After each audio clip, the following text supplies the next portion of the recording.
తగలబెట్టండి sir Niranjan గారు. విరూపాక్ష సాయి ధరమ్ తేజ్ మరియు సంయుక్త మీనన్ జంటగా కార్తిక్ దండు అనే కొత్త దర్శకుడు రూపొందించిన సినిమా. టైటిల్ అనౌన్స్మెంట్ దగ్గర నుంచే ప్రేక్షకుల దృష్టిని ఈ సినిమా ఆకర్షించింది. ఇక టీజర్, ట్రైలర్ చాలా ఇంట్రెస్టింగ్గా ఉండడంతో ఈ సినిమాపై భారీ హైప్ వచ్చి పడింది.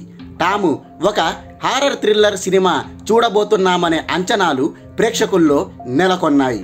మరి ఆ అంచనాలను అందుకోవడంలో ఈ సినిమా సక్సెస్ సాధించిందా లేదా? పదండి రివ్యూలోకి వెళ్ళి తెలుసుకుందాం. స్టోరీ: అది రుద్రవరన్ అనే ఒక చిన్న గ్రామం. 1979లో ఆ గ్రామస్తులు ఒక కపుల్ని బ్లాక్ మ్యాజిక్ చేస్తున్నారని చంపేస్తారు. కట్ చేస్తే 1991లో సూర్య ఒక పని కోసం ఆ ఊరికి వెళ్తాడు. అక్కడ నందిని అనే అమ్మాయిని చూసి ఇష్టపడతాడు. అంతా సాఫీగా సాగుతోందని అనుకుంటున్న టైంలో ఆ ఊరిలోని టెంపుల్లో ఒక మిస్టీరియస్ డెత్ చోటు చేసుకుంటుంది. దీంతో ఆ ఆలయాన్ని 8 రోజుల పాటు మూసివేస్తారు. ఆ తర్వాత ఆ ఊరిలో వరుసగా మరణాలు సంభవిస్తుంటాయి. అసలు ఆ మరణాలు ఎలా జరుగుతుంటాయి? ఆ ఊరిలో ఉన్న టెంపుల్ మిస్టరీ ఏంటి? ఇంతకీ ఆ ఊరిలో ఏం జరుగుతోంది? ఈ మిస్టరీని సూర్య ఎలా ఛేదిస్తాడు అనే అంశాలతో ఈ సినిమా స్టోరీ సాగుతుంది. అనాలిసిస్: ఇది ఒక మిస్టిక్ హారర్ థ్రిల్లర్. ప్రోమోలు చూశాక ఇది తప్పకుండా థ్రిల్ చేస్తుందని ఏవైతే అంచనాలు పెట్టుకున్నామో ఆ అంచనాలను అందుకోవడంలో ఈ సినిమా సక్సెస్ అయ్యింది.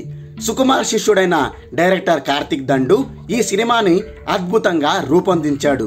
ఇది తనకు మొదటి సినిమానే అయినా బాగా అనుభవం ఉన్న డైరెక్టర్ లాగా దీన్ని డీల్ చేశాడు. అక్కడక్కడ కొన్ని తడబాట్లయితే ఉన్నాయి, కానీ చివరి వరకు థ్రిల్ అనేది మిస్ అవ్వకుండా రేసీ స్క్రీన్ ప్లేతో ఈ సినిమాను ఉత్కంఠభరితంగా మలిచాడు. ఆడియన్స్ కి ఒక డిఫరెంట్ సినిమాటిక్ ఎక్స్పీరియన్స్ ని ఇచ్చాడు.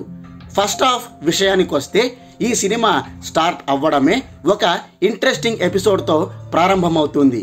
ఆ తరువాత కాస్త రొమాంటిక్ టర్న్ తీసుకుంటుంది. హీరో హీరోయిన్ల మధ్య కాసేపు లవ్ స్టోరీ నడుస్తుంది. అయితే ఈ లవ్ స్టోరీ కొంచెం బోరింగ్గానే అనిపిస్తుంది. ఆ తరువాత స్టోరీ మళ్ళీ సీరియస్గా మారుతుంది. హారర్ మరియు థ్రిల్లింగ్ ఎలిమెంట్స్తో ప్రేక్షకులను ఎంగేజ్ చేస్తుంది.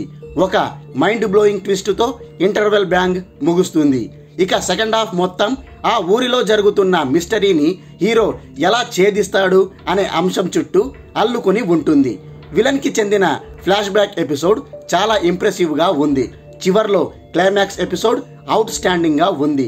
విజువల్ ఎఫెక్ట్స్తో దాన్ని చాలా గ్రాండ్గా తీర్చిదిద్దారు. ఓవరాల్గా చెప్పాలంటే ఈ విరూపాక్ష విజిల్స్ వేయించాడు. ఇది వెండి తెరపై తప్పకుండా చూడాల్సిన సినిమా. నటీనటుల విషయానికొస్తే సాయి ధరమ్ తేజ్ మెచ్యూర్డ్ యాక్టింగ్తో అదరగొట్టాడు. సంయుక్త మీనన్ అందంగా కనిపించడంతో పాటు అభినయంతో కూడా ఆకట్టుకుంది. అఘోర పాత్రలో అజయ్ సూపర్బ్గా నటించాడు. ఇందులో ఉన్న ప్రతి పాత్రకు ఒక ప్రత్యేకత ఉంది. ఆ పాత్రల్లో నటించిన వాళ్ళందరూ తమ వంతు పూర్తి న్యాయం చేశారు. ఇక టెక్నికల్ విషయానికొస్తే ప్రతి టెక్నీషియన్ తన 100% ఇచ్చాడు. సినిమాటోగ్రఫీ టాప్ క్లాస్గా ఉంది. అజనీష్ అందించిన బ్యాక్గ్రౌండ్ స్కోర్ సినిమా మూడ్కి పర్ఫెక్ట్గా సెట్ అయ్యింది. విజువల్ ఎఫెక్ట్స్ అక్కడక్కడ కాస్త నాసిరకంగా అనిపించిన ఓవరాల్గా మాత్రం ఇంప్రెసివ్గా ఉందని చెప్పుకోవచ్చు. ఎడిటింగ్, ఆర్ట్ వర్క్స్ కూడా పర్ఫెక్ట్గా కుదిరాయి. చివరగా డైరెక్టర్ కార్తిక్ దండు గురించి మాట్లాడితే గురువుకు తగ్గ శిష్యుడు అని అనిపించుకున్నాడు. ఒక మంచి సినిమాను రూపొందించి డైరెక్టర్గా తన టాలెంట్ నిరూపించుకున్నాడు.